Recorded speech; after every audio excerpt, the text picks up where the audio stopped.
Alright, welcome back to another league race. This time we're with DNS. This time we are starting a new season of DNS, and it's a random calendar. We're starting in Baku, and you can see it's a dry race and dry qualifying. So, good news to start. When it came to this race, it was going to be. No, when it comes to this season, it's going to be interesting.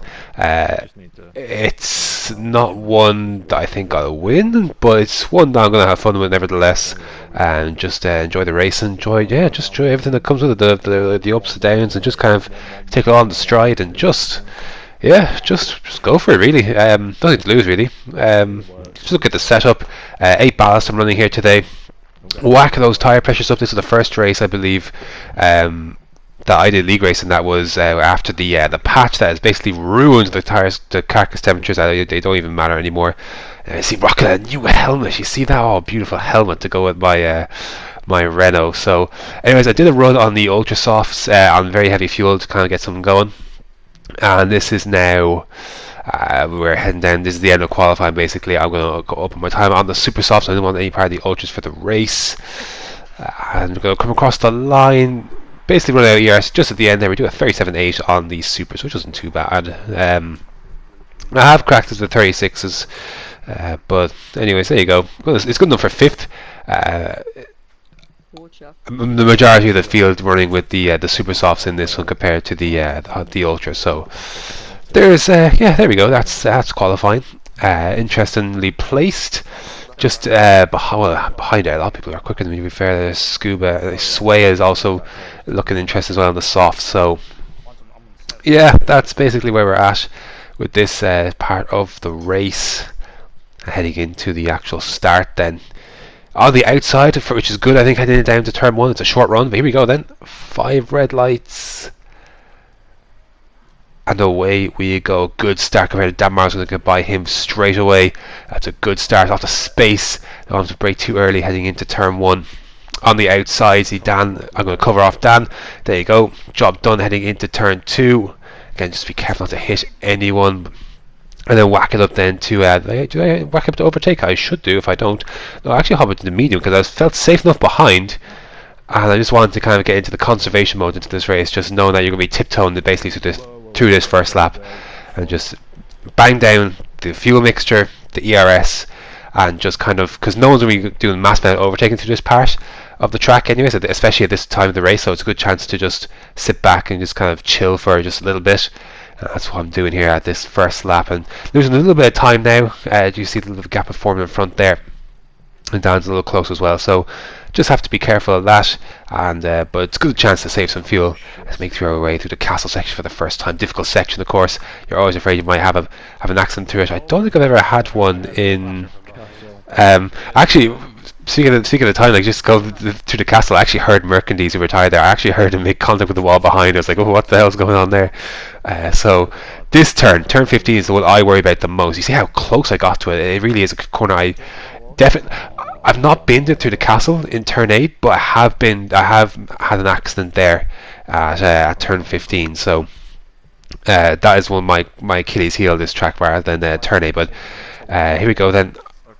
I am running with, I'm guessing 2.4 wing for this race, but anyways, Dabs will get a slipstream, and even without DRS, he's just going to come charging at me, so I don't really fight it. And you'll see why later, but there you go. Leaving the space, a little bit of a squeeze. That could have been really, really bad. The bit of barrier juts out, so that could have easily been disastrous.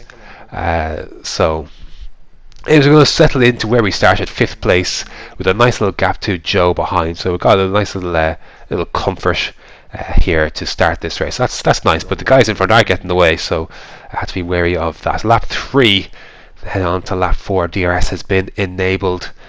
Too early to make a pit stop. Yep, we're going to close right up to the back of Dan. Just see how much of a slipstream you get. Like, it really is something else. Have a sniff. I almost came to the back of him, to be fair. It was quite close. I had it all under control, but it just shows you how much of a slipstream this kind of, you can launch yourself. You can be so far back and you'll be able to do something. Lap 10 then, you can see the tyres getting away a little bit as the yellow flag in front. Not sure for who, but anyways, it's time to come into the pits. Make sure you slow down in time and make sure you don't speed. I have sped into this pit lane before. Thankfully it's 50 miles an hour compared to 37 as it was before, so I think it was anyway.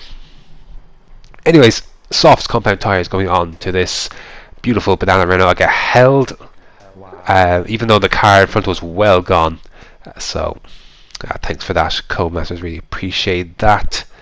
So then we emerge into 5th then, where we started, and then we just continue to tackle on with this part of the race. This phase of the race was kind of with this whole tyre pressure patch glitch thing. Sway comes into the pits there, so we actually Darpole's actually retired from this stage. That's what's happened here. That's why we're up in position basically,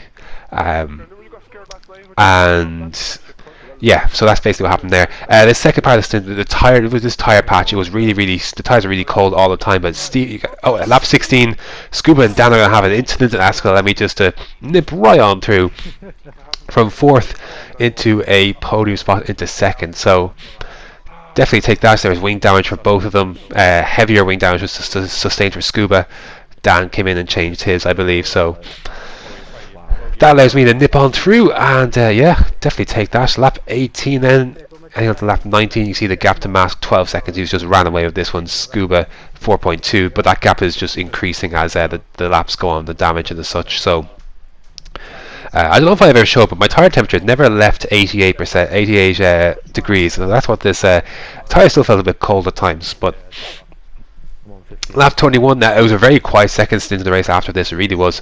30 seconds to Matt in front, and you can see Scuba then a distant 6th then. So just bringing it home, make sure not to hit any barriers, because that would give him a chance. We just had to keep it going, lift off a bit through the slingshot section if things were a little out, because the things were feeling a little bit uncomfortable, and that's going to really set us up here for the last lap of the race. It really was a very quiet second stint once that accident happened. Not that I would have caught them anyways. It would have been quiet regardless, I think, but it would have been a little bit closer. So yeah, that's basically the race. It was really a race of just keeping it clean, and that's what's going to get me this this P2. Start P5. I was didn't know what to expect, because I could have easily been P6. I think Sway could have easily been ahead of me, because my lap on supers was not spectacular in qualifying, and he obviously had an accident, I think, in qualifying. That was why he was on softs in 10th. So you see Matt 17 seconds ahead. I've kind of just taken it nice and easy these last for almost 10 laps basically at this stage. Just taking it easy. Want to bring it home one more time through the castle section, nice and easy. 8 ballast worked a real treat here, I have to say. This whole tyre temperature malarkey patch has made 8 ballast a bit more usable in some spots. Or was I using 9? I might have been using 9 ballast actually this race, now that I think about it. I think I used 9 ballast this race, and it felt absolutely beautiful. Car felt very nice, nice and hooked up in some spots. Again, the only area I really felt kind of concerned was heading down towards turn 15, and then a little bit through this slingshot section. You can see Matt has just crossed the line. That's how far in front he was. Just no stopping him today. But for myself, P2, definitely take it. I'm very happy with that. Look, a lot of luck obviously came with it with the accident, but hey, gotta be there to pick up the pieces, as I always am. So boom, P2. Very happy indeed with that result. Good start for the new helmet. Very good start for the new helmet. Look at that beautiful yellow suit and black suit on that step. Yeah. So anyways, Scuba finishes 3rd in the end. Matt wins. Nice trophy as it is. Like it's almost the same trophy as it is everywhere. Like it really is very original. Co-masters, I really love it. Love the realism. Love all of that good stuff. But the Williams then, good result for the Williams boys. Look forward to a nicer Williams car next year for F1 2019 as well. That'd be good. So yeah, not too much else to say really. I've left more than enough time in here to kind of explain it. There wasn't a whole lot to that race, to be honest. It was kind of fairly straightforward. I left us a bit more time than I needed to kind of explain things. There really wasn't a lot to explain in the end. So there you go. No penalties for anyone really that finished, because, well, I mean, ever since F1 2017 introduced kind of the higher curbs, you don't go over them as much as you did in 2016. 2016, this place was a penalty magnet, but not these days with how high the curbs are.